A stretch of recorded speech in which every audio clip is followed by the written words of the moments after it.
لعلهم يتفكرون. هو الله الذي لا إله إلا هو عالم الغيب والشهادة هو الرحمن الرحيم. هو الله الذي لا إله إلا هو الملك القدوس السلام المؤمن المهيمن العزيز الجبار المتكبر. سبحان الله عما يشركون. هو الله الخالق البارئ المصور له الأسماء الحسنى يسبح له ما في السماوات والأرض وهو العزيز الحكيم. صدق الله العظیم. ماشاءاللہ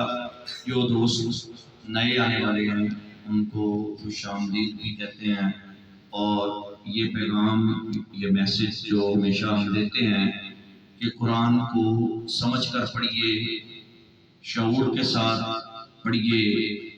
اور ایک ایک لفظ کے اوپر، ایک ایک حرف کے اوپر غور کر کے پڑھیے کہ قرآن ہم سے کیا چاہتا ہے، زندگی گزارنے کا جو ضابطہ حیات ہے وہ کیا ہے، کیسے قرآن کی روشنی کے اندر ہم نے چلنا ہے، قرآن جو کتاب ہدایت ہے اس سے ہدایت لے کر ہم نے سفر کرنا ہے، قرآن جو اندھیروں سے روشنی میں لاتا ہے اس روشنی کو حاصل کیسے کرنا ہے، اور خود بھی اور اپنے ارد گرد جتنے بھی ہماری کیپیسٹی کے اندر لوگ ہیں گھر میں، ان کو ہم نے اس شعور سے آگاہی کیسے دینی ہے کہ وہ قرآن کو سمجھ کر پڑھیں، قرآن کو ترجمے کے ساتھ پڑھیں، قرآن کے ایک ایک معنی کے اوپر غور کر کے زندگیاں گزاریں، تاکہ زندگیوں میں آنے والی مشکلات، مرحلے یہ ہمارے لیے آسان ہوتے چلے جائیں۔ تو یہی پیغام ہم ہمیشہ دیتے ہیں، یہی شعور اس کو عام کرتے رہتے ہیں، تاکہ یہ سادہ گفتگو ہوتی ہے لیکن بہت قیمتی گفتگو ہوتی ہے، کیونکہ یہی اگر زندگی گزارنے کے لیے ہمیں طریقہ آ جائے، ہمیں ضابطۂ حیات، ضابطۂ اخلاق کا پتہ چل جائے، تو پھر کون سی مشکل رہتی ہے۔ تو اسی کو ہم عام کرنے کے لیے اکٹھے ہوتے ہیں، ایک دوسرے کو سبق سناتے ہیں، ایک دوسرے کو یاد دہانی کراتے ہیں، اور قرآن کا ہی جو طریقہ ہے، اسلوب ہے، اسی کے مطابق کہ قرآن بھی بار بار یاد دلاتا ہے۔ قرآن کے اندر اللہ کریم بار بار کہتے ہیں کہ وَاذْکُرُوا، یاد کرو، وَاذْکُرُوا، یاد کرو، لَعَلَّکُمْ تَتَفَکَّرُونَ، تاکہ تم اس میں غور و فکر کرو، اِنَّ فِی ذَلِکَ لَآیَاتٍ لِأُولِی الْأَلْبَابِ، عقل والوں کے لیے نشانیاں ہیں۔ اور بھی بہت ساری آیات ہیں کہ جو جا بجا ہمیں جھنجھوڑتی ہیں، بیدار کرتی ہیں اور ہمیں متوجہ کرتی نظر آتی ہیں۔ تو اسی اسلوب کے مطابق ہم یہاں پر اکٹھے ہوتے ہیں قرآن کے اس فہم کو، نور کو عام کرنے کے لیے۔ تو دعا کریے کہ اللہ کریم یہاں ہمارا بیٹھنا کامیاب ٹھہرے، اور جو لوگ اہتمام کرتے ہیں، ہمارے حاجی جاوید صاحب اور دیگر جو حضرات ہیں اس میں حصہ لیتے ہیں، حاجی محسوس صاحب اور ٹیم پوری، تو اللہ ان کو بھی اجر عظیم عطا فرمائے کہ یہ کوشش کرتے ہیں اور ہمارے لیے اہتمام کرتے ہیں، یہ ہمیں موقع فراہم کرتے ہیں، ہم یہاں اکٹھے ہوتے ہیں، اور ہمارے بھائی دور سے مطلب لاہور سے بھی تشریف لاتے ہیں، اور جہاں جہاں بھی ان کی رینج ہے یہ بھی اس پیغام کو عام کرتے ہیں۔ سر عمران صاحب آئے ہیں، میں ویلکم کہتا ہوں، ان کے ساتھ دوست جو ذیشان بٹ صاحب آپ آئے ہیں، آپ کو بھی ویلکم کہتے ہیں، دیگر جو دوست آتے ہیں سب مبارکباد کے مستحق ہیں، خوش آمدید ان کو ہم کہتے ہیں۔ تو اللہ کرے کہ یہ پیغام عام ہو جائے، یہ نور جو ہے وہ پھیلتا چلا جائے، اور اس نور کی روشنی گھر گھر، شہر شہر، گاؤں گاؤں اور پورے ملک میں، پوری امت میں پھیلے، اللہ اس کو جاری کرے۔ تو حمد کے لیے آتے ہیں جناب جاوید امجد صاحب، نعت شریف پڑھیں گے تنویر بھائی، تو حمد جاوید بھائی پڑھیں گے۔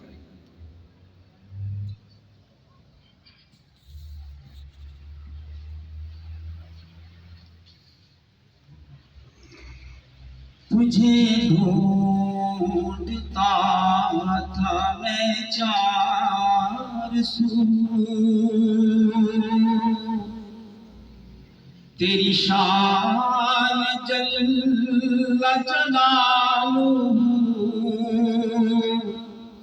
تیری شان جل جلالہ، تو میلا قریب رگے گلو، تیری شان جل جلالہ، تیری شان جل جلالہ،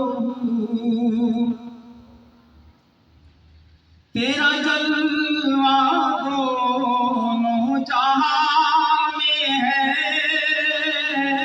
تیرا جلوہ دونوں جہاں میں ہے، تیرا نور کون مقام میں ہے، یہاں تو ہی تو، وہاں تو ہی تو، تیری شان جل جلالہ، تیری شان جل جلالہ،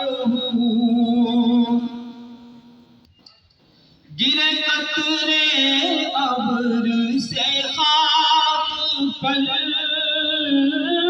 گرے قطرے ابر سے خاک پر،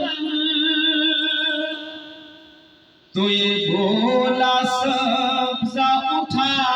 کے سر،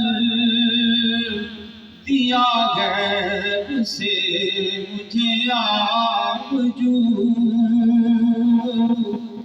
تیری شان جل جلالہ،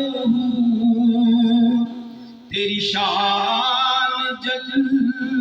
جلالہ، ہے دعائے اکبر ناتمام، ہے دعائے اکبر ناتمام، نہ تھمے قلم نہ رکے زبان، میں لکھوں پڑھوں یہی بارزو، تیری شان جل جلالہ، تیری شان جل جلالہ، تجھے ڈھونڈتا تھا میں چار سو، تیری شان جل جلالہ، تو میلا قریب رگے گلو، تیری شان جل جلالہ، تیری شان جل جلالہ۔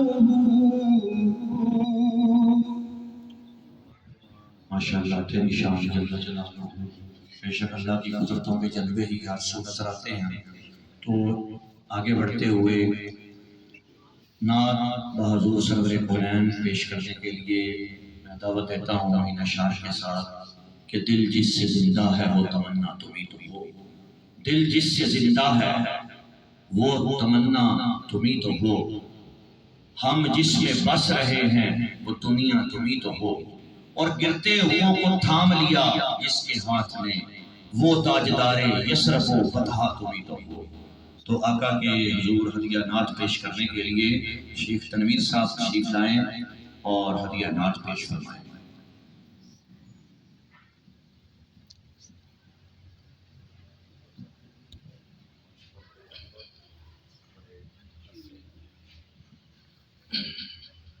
سب ذرا درود پاک پڑھ لیجیے۔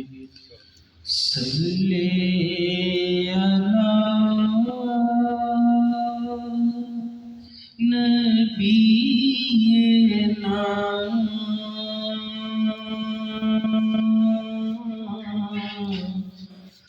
صلی علی محمد صلی علی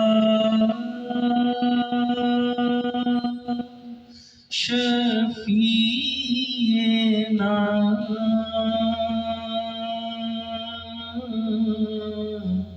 صلی علی محمد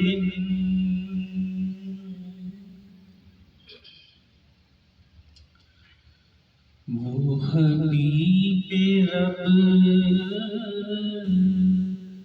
شاہ تو سرا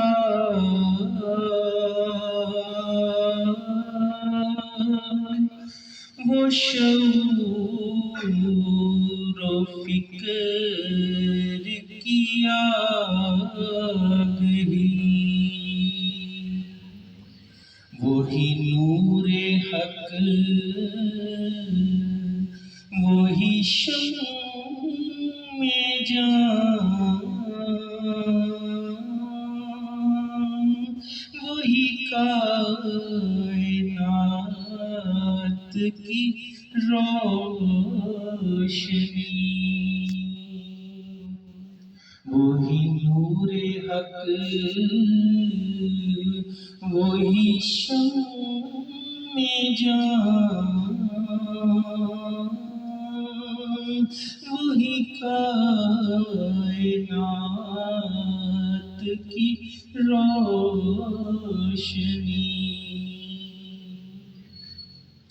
وہ دیار جود و سخا کہو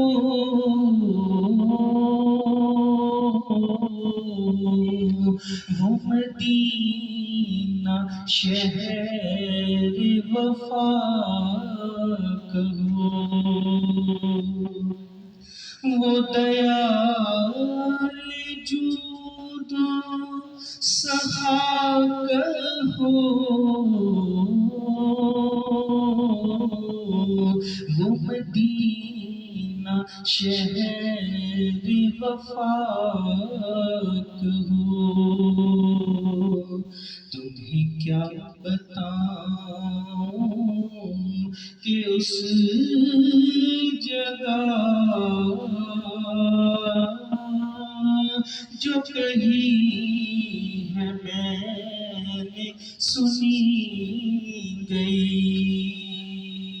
تمہیں کیا بتاؤں کہ اس جگہ جو کہی ہے میں نے سنی گئی شاعر کہتا ہے کہ جب میں نے مدینہ پاک میں جو بھی دعا مانگی ہے وہ میری پوری ہوئی اور اس کا اظہار کیسے ہوگا کہ نہ وہ صبح ہے نہ وہ شام ہے یہ انہی کا فیض دوام ہے نہ وہ صبح ہے نہ وہ شام ہے یہ انہی کا فیض دوام ہے میرے الجھے کام سلجھ گئے میری بگڑی بات سنور گئی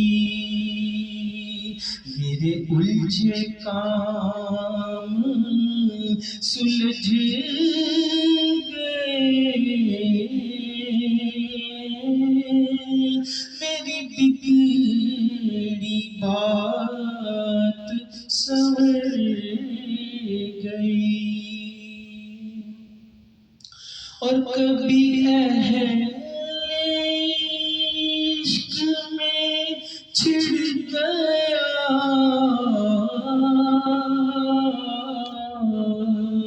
جو بیان سیرت مصطفیٰ کبھی اہل عشق میں چھڑ گیا جو بیان سیرت مصطفیٰ مجھے یوں لگا کوئی روشنی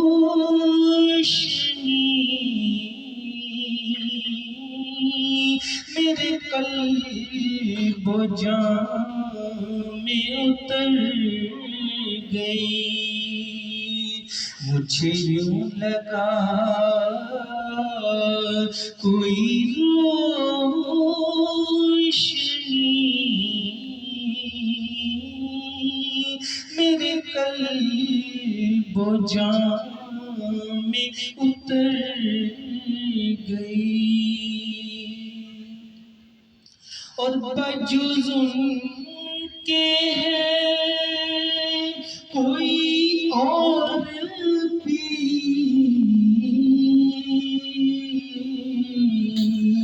جو مگر سرلا مکان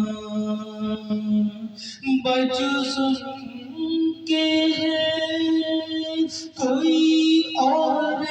بھی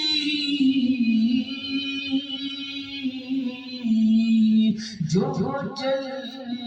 وگر سرلا مکان نہ ملائکہ کا گزر جہاں نہ پہنچ سکا کوئی آدمی نہ ملائکہ کا گزر جہاں نہ پہنچ سکا کوئی آدمی وہی نور حق وہی شمع جان وہی کائنات کی روشنی ماشاءاللہ بہت خوب شیخ تنویر صاحب مدیہ نعت پیش فرما رہے تھے خوبصورت کلام بہت خوبصورت انداز میں آپ نے پیش کیا اور اب میں گفتگو کے لیے دعوت دیتا ہوں محترم سلیمان صاحب تشریف لائیں اور اپنے خوبصورت کلمات سے میں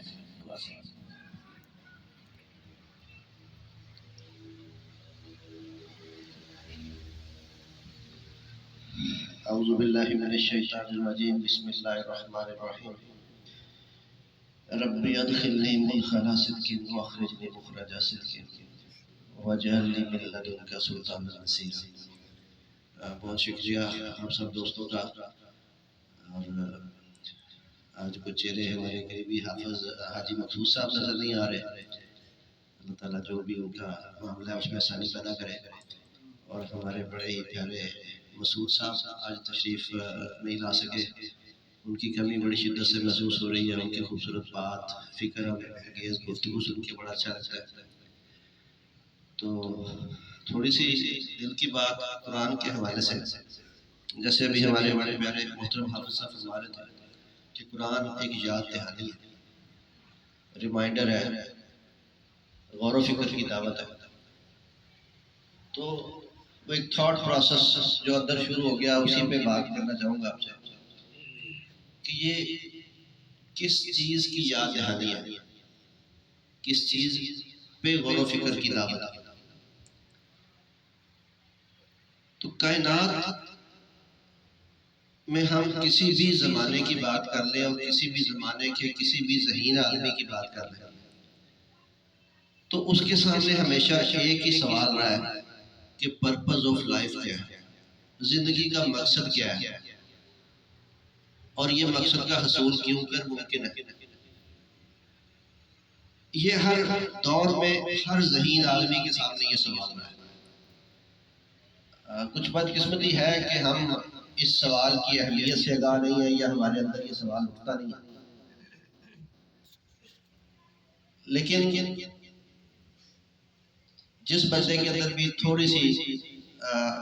جستجو ہوتی ہے، تھوڑی غور و فکر کی صلاحیت ہوتی ہے، یا وہ شوق رکھتا ہے جو غور و فکر کا، تو وہ یہ دیکھتا ضرور ہے کہ یار اس کائنات میں کوئی بھی چیز بے مقصد نہیں ہے، یہ موسم بے مقصد نہیں ہے، یہ پھول پودے ہر چیز کچھ بھی بے مقصد نہیں ہے۔ تو جو اس کائنات کی تخلیق کا مرکز ہے انسان،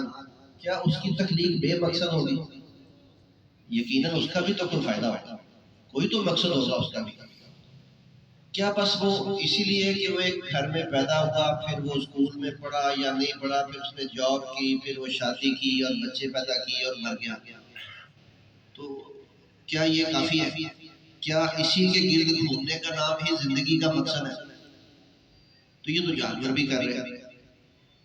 یقیناً انسان کی تخلیق کا کوئی بہت بڑا مقصد ہے۔ اب اس مقصد سے آگہی کس طرح سے ممکن ہے؟ کیا میں اپنی بساط سے، کیا میں اپنی علمی قابلیت کے زور پہ اپنی مختصر سی زندگی میں 60-70 سال یا 80 سال کی زندگی میں یہ جان سکتا ہوں کہ میری زندگی کا مقصد کیا ہے؟ شاید ایک آدھی بات ہی جانتا ہوں۔ تو پھر میرے پاس آپشن کیا ہے؟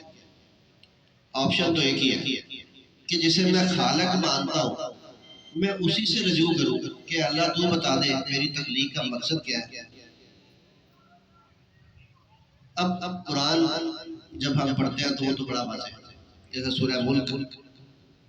کہ بہت ہی بابرکت وہ ذات ہے جس کے ہاتھ میں تمام تر ملکیت ہے، بادشاہی ہے، اختیار ہے، اور اس نے یہ زندگی اور موت کو اس لیے تخلیق کیا کہ وہ جان سکے کہ تم میں سے کون اچھے اعمال کرتے ہیں۔ تو پرفارمنس کی مانیٹرنگ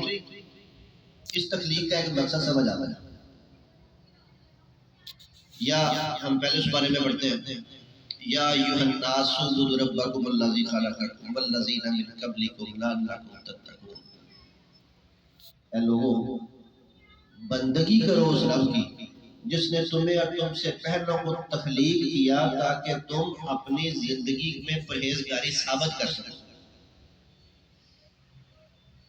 تو یہ جو زندگی کی تخلیق ہے بیسیکلی یہ ایک موقع ہے پرہیزگاری کو ثابت کرنے کا، اور اس پرہیزگاری کی بنیاد پہ جیسے قرآن 2 جگہوں پہ کہتا ہے کہ بے شک انسان اپنے اعمال کے عوض گروی ہے۔ تو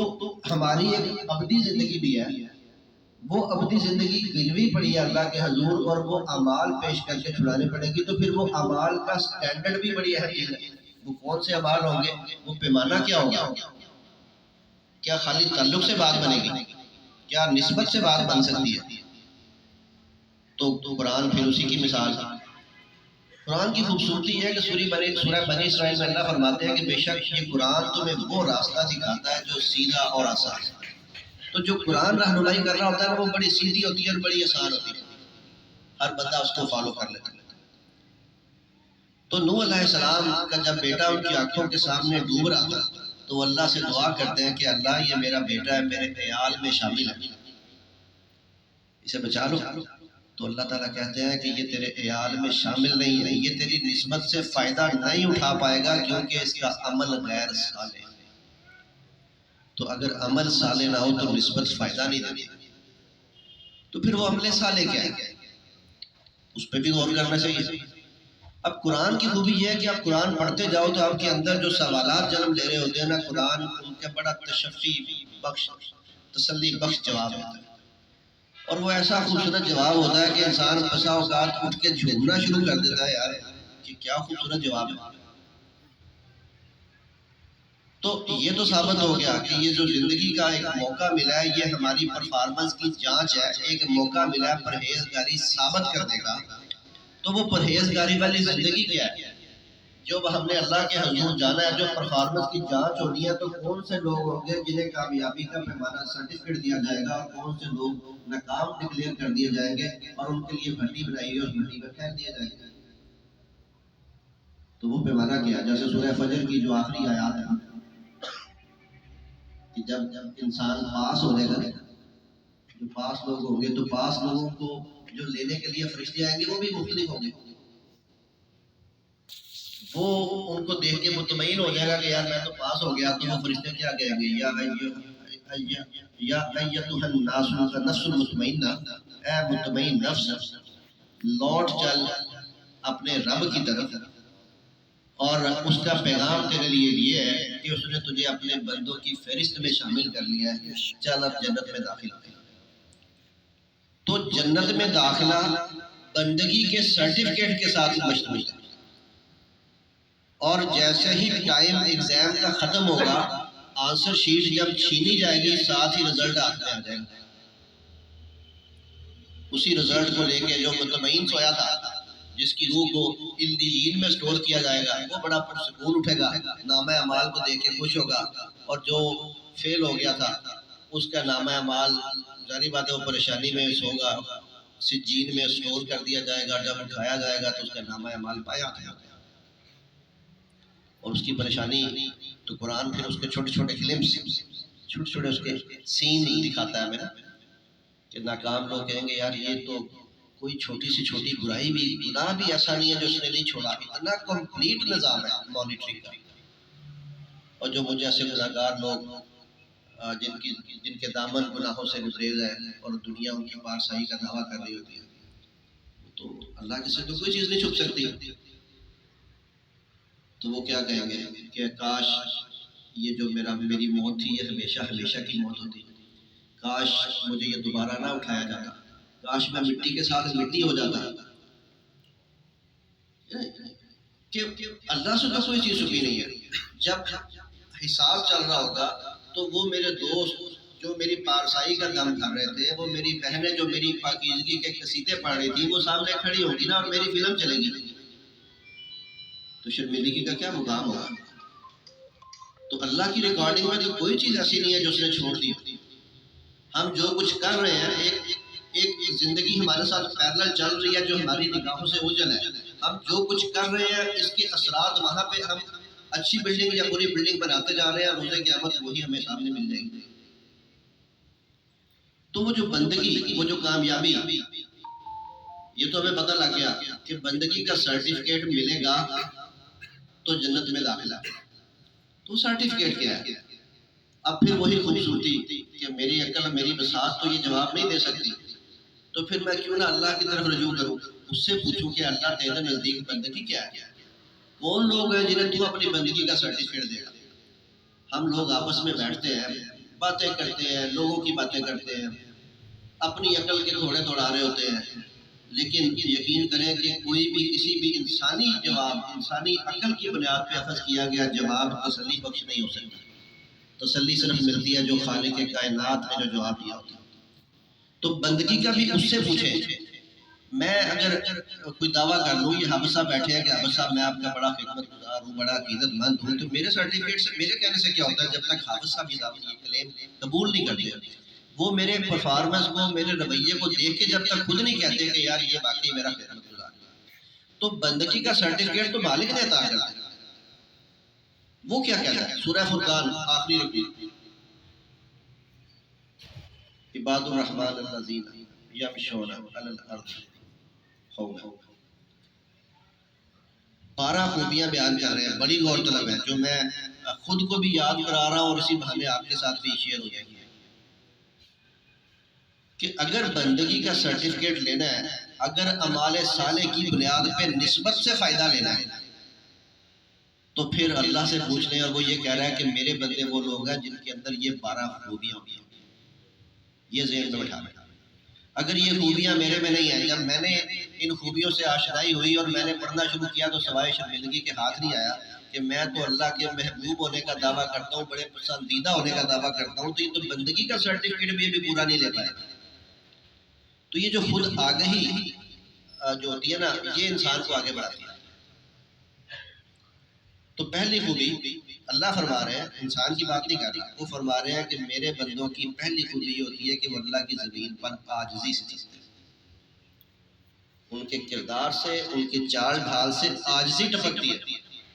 تو کیا ایسا ہے؟ کیا میرے لباس سے، میرے چال ڈھال سے، میری گفتگو سے عاجزی ٹپکتی ہے؟ چار بندے میرے ساتھ بیٹھنا شروع ہو جائیں تو میرے الفاظ میں تکبر آنا شروع ہو جاتا ہے، کچھ تھوڑی سی طاقت اختیار مل جائے تو میرا دیکھنا بدل جاتا ہے۔ تکبر، ابھی بات ہو رہی ہے اللہ کے بندے کی، کہ اللہ فرما رہے ہیں کہ میرے بندے پہلی خوبی یہ ہے کہ وہ اللہ کی زمین پر عاجزی سے چلتے ہیں۔ سرٹیفکیٹ پہلی خوبی اگر ہے تو پھر آگے چلتے ہیں۔ پھر اللہ فرماتے ہیں کہ جب جہلوں سے بھی انہیں مخاطب ہونا پڑے تو ان سے بھی سلامتی کی بات کرتے ہیں، سلامتی سے گفتگو کرتے ہیں، سلامتی کی دعوت دیتے ہیں۔ تو کیا ہم نے کبھی جہلوں سے اس طریقے سے گفتگو کی؟ کیا کبھی ان سے پیار بھری سلامتی کی گفتگو کی؟ کیا ان کی سلامتی کی فکر ہمیں دامن گیر ہوئی؟ ہمیں تو اپنی فکر نہیں ہے، کسی کی کیا کریں گے۔ تیسری خوبی اللہ فرماتے ہیں کہ انہوں نے اپنی راتوں کو سجود و قیام سے سجا رکھا ہے۔ اب میرے پاس تو کوئی ایسی رات مجھے یاد نہیں پڑتی جو میں نے سجود و قیام میں گزاری ہوئی۔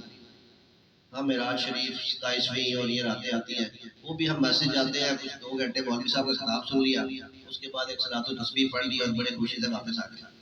کافی ہو گیا۔ یہ کیا مطلب کیا یہ کافی ہے؟ قرآن کیا کہتا ہے؟ والذین آمنوا اشد حبا للہ، ایمان والے وہ ہیں جن کی محبتوں کی تمام تر شدتیں صرف اللہ کے ساتھ مقصود ہوتی ہیں، اللہ کے ساتھ منسوب ہوتی ہیں۔ تو میری تو کوئی رات میرے پاس ایسی نہیں ہے جو میں اس قابل اور میں پیش کر سکوں کہ اللہ تیرے بندوں کی جو ایک خوبی یہ تھی کہ انہوں نے اپنی راتوں کو سجود و قیام سے سجا رکھا تھا، تو میرے پاس بھی ایک رات ہے جو میں پیش کر سکوں۔ تو میرے پاس تو سوائے شرمندگی کچھ نہیں۔ میں اپنی بات اس لیے کر رہا ہوں کہ میں یہ سمجھتا ہوں کہ آپ سب میں سب سے نکما، سب سے کم عقل، کم عمل میں ہوں، تو میں اپنی بات کر رہا ہوں۔ تو کوئی رات میرے پاس تو ایسی نہیں۔ تو ابھی بات کس کی ہو رہی ہے؟ میں کسی بہت کچھ صاحب ایمان کی، کوئی مومن کی بات نہیں کر رہا، میں تو کہہ رہا ہوں جو اللہ کہہ رہا ہے، عباد الرحمان، اللہ کے بندے، بندگی کے سرٹیفکیٹ کی بات کر رہا ہوں، جس کا میں ہم سے کوئی پوچھے تو کیا آپ جو اللہ کے بندے ہیں؟ تو میرے کہنے سے تو کچھ نہیں ہو رہا نا، اللہ کی بات سنی جا رہی ہے، پوچھا جا رہا ہے اللہ سے کہ اللہ تیرے بندے کیسے ہوتے ہیں؟ تو یہ کہتا ہے کہ تیسری خوبی یہ ہوتی ہے کہ وہ انہوں نے اپنی راتوں کو سجود و قیام سے سجا رکھا۔ چوتھی خوبی کہ ان کو جہنم کی فکر دامن گیر ہوتی ہے، وہ کہتے ہیں اللہ جہنم کے عذاب کو ہم سے ٹالے رکھنا، یہ چمٹ جانے والا ہے، بے شک وہ کوئی ٹھہرنے کی اچھی جگہ نہیں۔ اور ہمیں تو جہنم کی فکر نہیں ہے، ہمارے پاس تو سرٹیفکیٹ ہے جہنم سے بچنے کا، بانٹتے پھرتے ہیں۔ تو اللہ اپنے بندوں کی خوبی کیا کہہ رہا ہے؟ وہ کہہ رہا ہے کہ ہر وقت وہ یہ دعا کر رہے ہوتے ہیں کہ اللہ ہمیں جہنم کے عذاب سے بچا، اے اللہ ہمیں جہنم کے عذاب سے بچا۔ مجھے جہنم کے عذاب کی فکر ہی نہیں ہے، حالانکہ مجھے فکر کیوں نہیں ہے کہ میں مقصد حیات سے آگاہ نہیں ہوں، مجھے یہ احساس ہی نہیں ہے کہ میں یہ جو زندگی مانگ کے لایا ہوں یہ مہلت ہے پرہیزگاری ثابت کرنے کی، یہ ایک مہلت ہے مجھے اپنی ابدی زندگی واپس حاصل کرنے کی، وہ عمل پیش کر کے چھڑانی پڑے گی۔ تو اگلی خوبی اللہ پاک فرماتے ہیں کہ وہ نہ تو جب خرچ کرتے ہیں تو نہ ہی اسراف کرتے ہیں اور نہ ہی بخیلی کرتے ہیں، بلکہ وہ خود کو اعتدال پہ قائم رکھتے ہیں۔ اسراف اور بخیلی کیا ہے؟ جہاں پہ خرچ کرنا چاہیے وہاں پہ نہیں کیا، اور جہاں نہیں کرنا چاہیے تھا وہاں پہ کر دیا۔ تو اگر کوئی نمبردار، کوئی ناظم ایم پی آ گیا تو اس کے لیے دیگیں بنوا لی، اور اگر کوئی میرے جیسے قریب آ گیا تو اسے چائے پلا دی۔ ہمارے رویے میں اپنی بات کر رہا ہوں، وہ کیا ہے؟ کوئی ایک عام آدمی، غریب آدمی آ گیا تو باہر گلی میں سے بات سن لی، اور اگر کوئی تھوڑا سا اچھا آ گیا تو اس کو ڈرائنگ روم میں بٹھا دیا، اور اچھا آ گیا تو اس کے لیے چائے بھی بنا دی۔ اگر کوئی ہمسایہ ساتھ بھوکا ہے یا اس کی بیٹی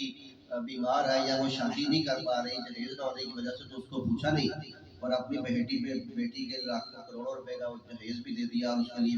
بے تحاشا صرف اسٹیج کی ڈیکوریشن پہ لاکھوں روپے لگا دیا. تو یہ اجتماعی رویے یہ ہم سب کی زندگی میں یہ ریفلیکٹ ہوئے. تو بات کیوں کر رہا ہوں کہ ہم نے خود احتسابی کے یہ جو موقع تھوڑا سا ہمیں ٹائم ملا بیٹھنے کا، اس میں خود احتسابی کے ماحول سے گزرے، فیز سے گزرے کہ میری زندگی کیا ہے اور اللہ نے اپنے بندوں کی خوبیاں کیا بیان کی. تو اللہ کے بندے اللہ فرما رہے ہیں، انسان کی بات پھر نہیں ہے، اللہ فرما رہے ہیں کہ میرے بندوں کی خوبی یہ ہے کہ وہ نہ تو اسراف کرتے ہیں نہ بزدلی کرتے ہیں، بلکہ وہ اعتدال پر قائم رہتے ہیں. اس سے اگلی خوبی اللہ پاک فرماتے ہیں کہ وہ کسی جان کو قتل نہیں کرتے جس کو قتل کرنا اللہ نے حرام کر دیا. انسان کو قتل کرنا حرام ہے. اور ہمارے نزدیک ہم کہتے ہیں نا، وہ نبی کریم صلی اللہ علیہ وسلم جب ان کی بعثت ہوئی تو کفار جو تھے وہ بڑے گمراہ تھے، جاہل تھے، ظلم کا بازار